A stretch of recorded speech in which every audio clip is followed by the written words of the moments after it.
Divine peace. Divine peace to you, my brother and my sister, those who are kissed by the sun. Those who are kissed by the sun. Your brother here.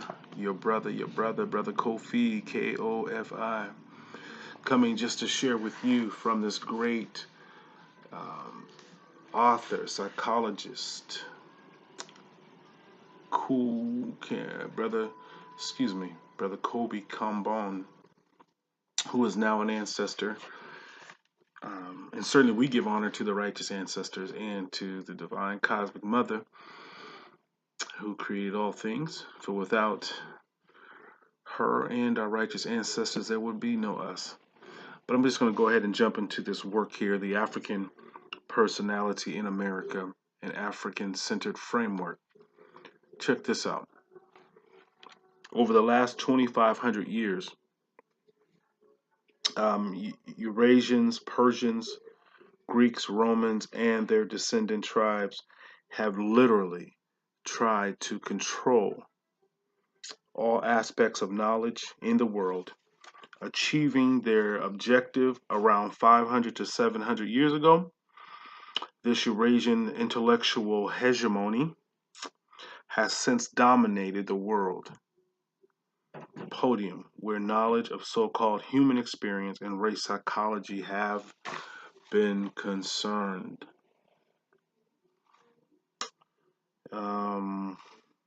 They have contradicted themselves at every turn with their misrepresentation of fact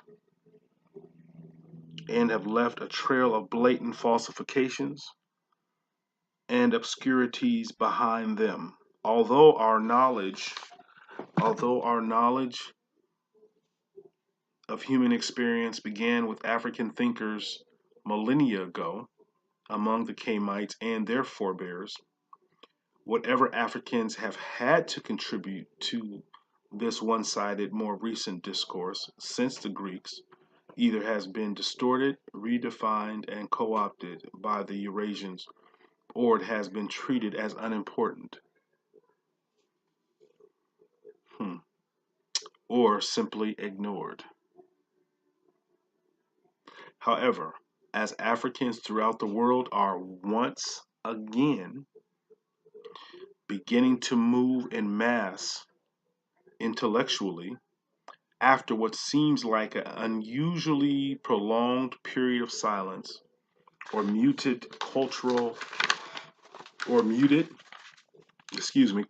oppression, suppression, repression, and intellectual incarceration, the pendulum appears to be swinging back to African thought and African-centered knowledge. African thinkers then have begun the movement to quote unquote retake the podium and re-establish the preeminence of African-centered knowledge and understanding of the world. We Africans have waited far longer than we should have to once again take the leadership in advancing human knowledge, especially about ourselves. I've been using that lately when addressing some topics on social media, saying that we must retake the podium that gives knowledge of this human experience. We have to retake it because, as we just read, for 2,500 years now, they've had the podium and have been misleading the world with their so-called knowledge of the human experience, how we should conduct ourselves, how we should have in our relationship to the universe, our relationship to the world. The knowledge has been jacked up, for lack of a better phrase. word term, jacked up. I like what Baba Kambon said here. Um, it has left a trail of blatant falsifications and obscurities. Yeah, that's what them being at the podium has done. Blatant falsifications and obscurity, of this knowledge that we're supposed to have, and this with this human experience.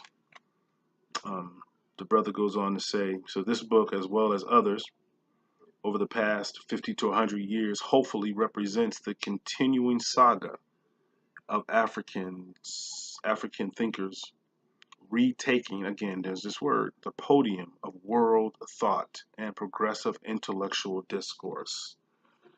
Yeah, I mean, if you listen to these jokers, they'll have you thinking and reasoning that men are supposed to be with men and it's okay, and women are supposed to be with women and it's okay.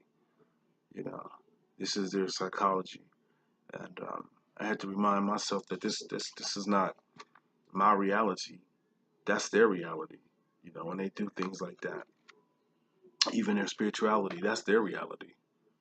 You know, um, so I wasn't born a sinner. That's their reality. They preach that.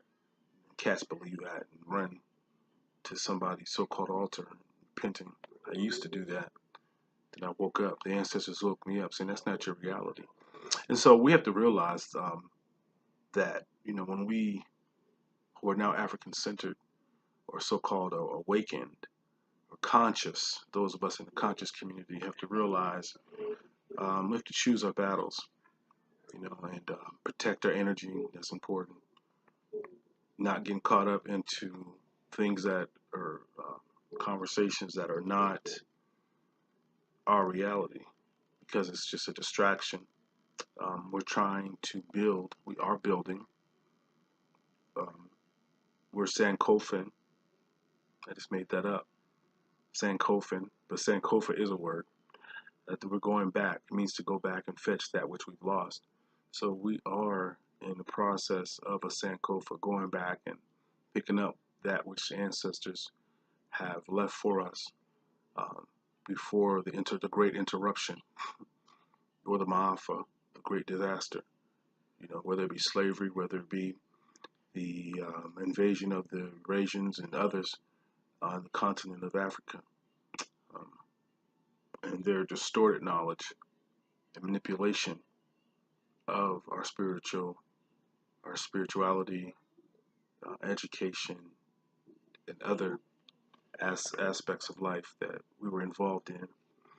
So, yeah, we have to choose and pick our battles and realize that we are. So, what I'm trying to, I'm trying to say here, our consciousness is just that, our consciousness, and it's not to get intertwined with that which is false, but we're to um, cultivate ours, reconnect with ours.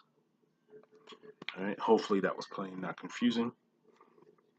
Um, the phenomenon of personality in general and African or Black personality in particular, as conceptualized um, within the framework of European psychology, so-called Western psychology, has contributed very little toward advancing our knowledge, okay, as African people with deep roots as old as the human experience itself, powerful, you know. So their psychology, these folks still consider us objects, you know. So their psychology had to do with their people, their people. Don't even want to add to that. It is what it is. And so when it came to us, they felt like they could just give us their psychology and that we could um, just thrive and survive off their psychology. But that's not, it never helped us because it's foreign to us. It's not of us, it's not for us. It's not innate to us. So how can it's like putting putting a lion inside a home, a wild lion inside a home. He's gonna wreck it. He's gonna go crazy. Obviously, gonna eat everybody up in it. you know, it's not his nature. It's not his dwelling place. And so that's basically similar, just a small analogy, but that's what they try to do to us.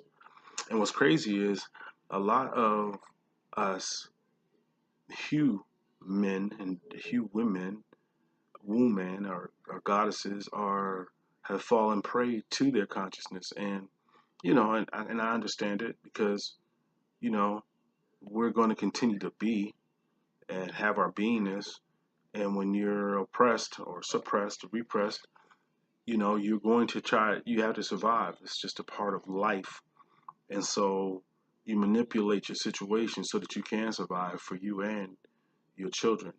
Um, or as an individual, just become a part of the matrix because you have to you want to survive. But when you wake up and you step back, it's like, wait a minute, that's not for me. It's hurting me. It's not my mind. It's somebody else's mind trying to work within my mind. You feel what I'm saying? You have your own mind. You know, you are organic. You have your own. Yeah, that which comes from your own naturally. You know, but these devils have supplanted, especially when it comes to those that are of African descent. They've supplanted a lot of our consciousness, and we're literally living off their consciousness. And we got to get away from that shit. We gotta walk in our own, and that's what we're doing. That's what this platform is about.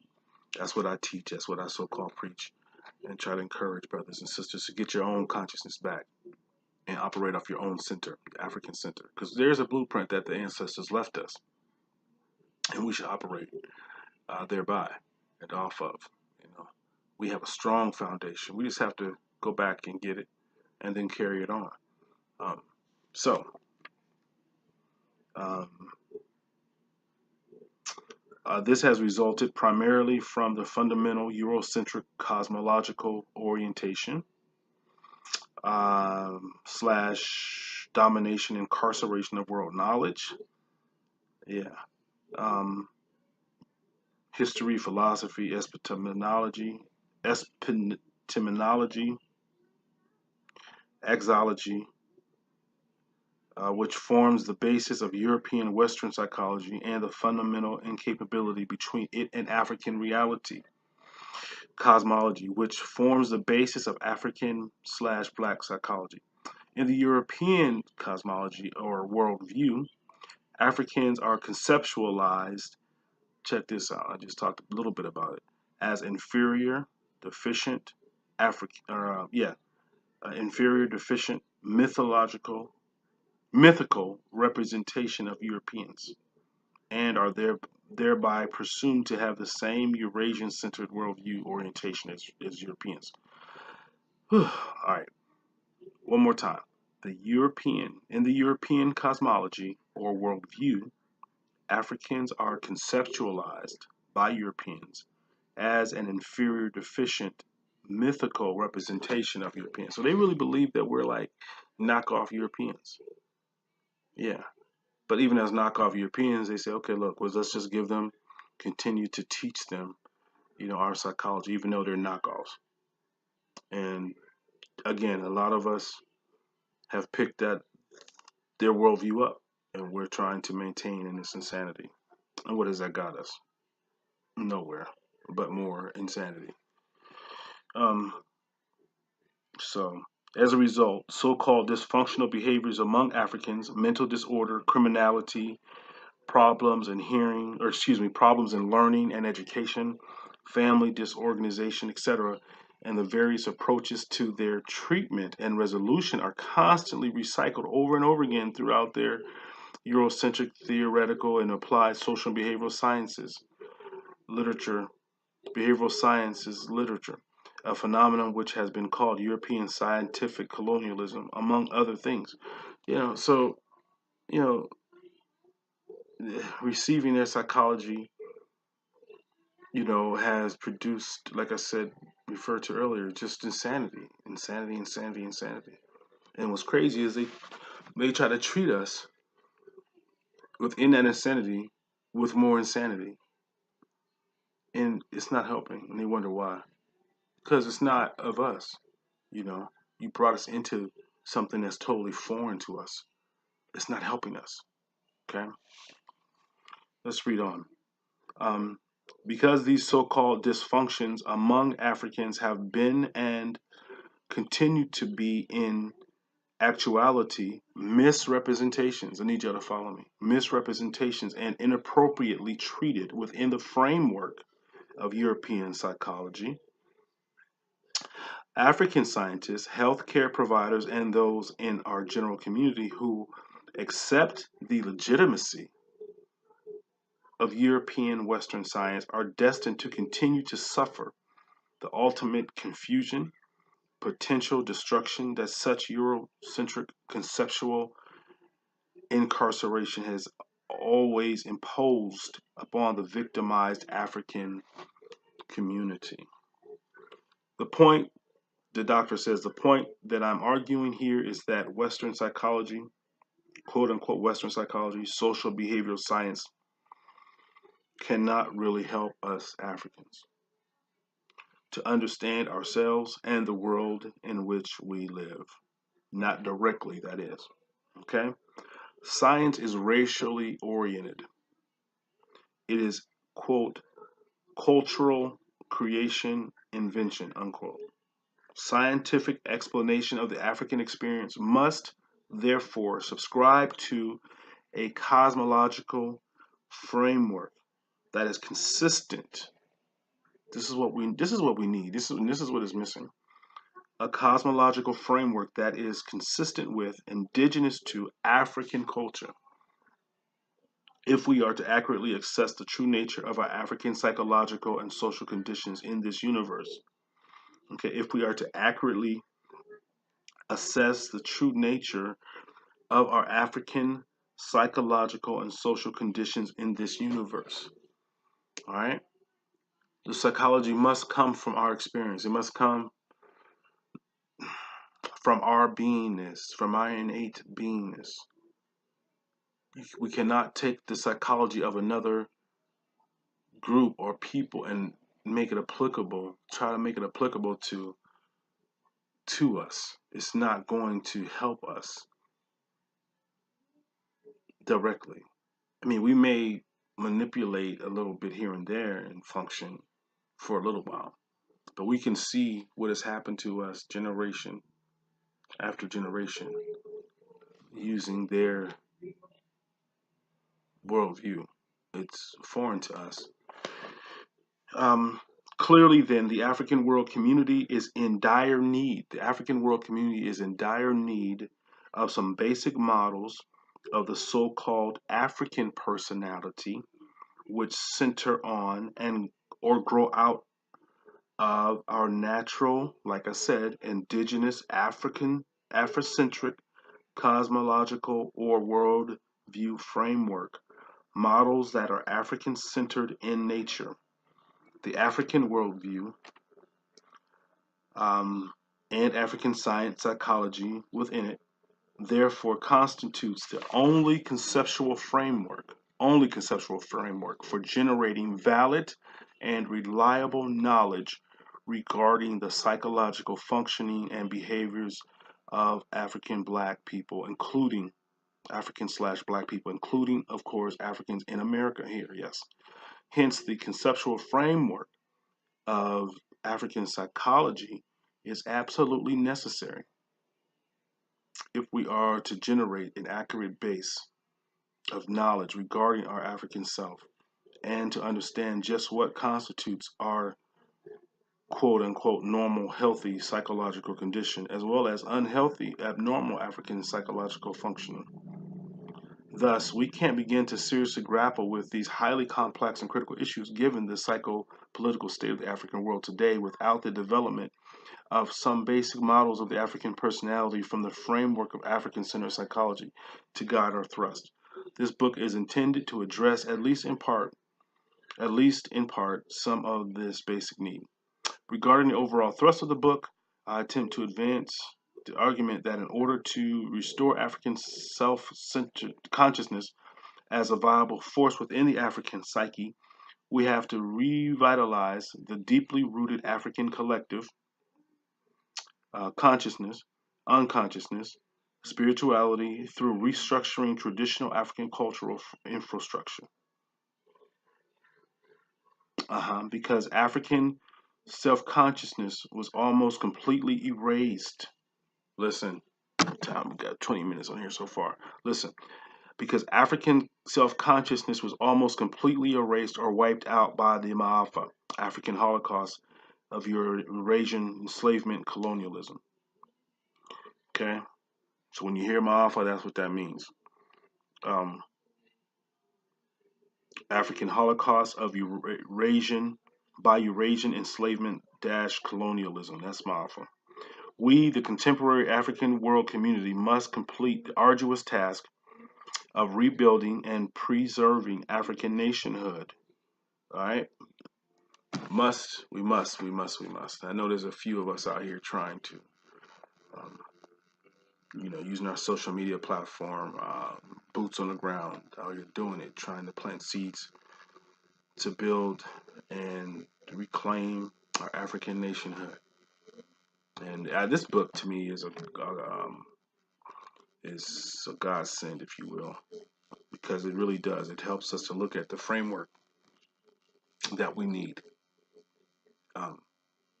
to go by.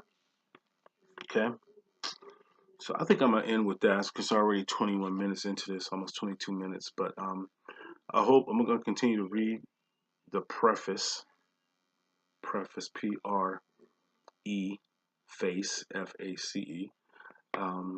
This isn't even chapter 1, just in the preference, and I hope that you can get something out of it. I certainly am, and my little commentating on it as we read. Okay, remember, a BBI 48, African liberation for your mind, African liberation for your spirit. Divine peace.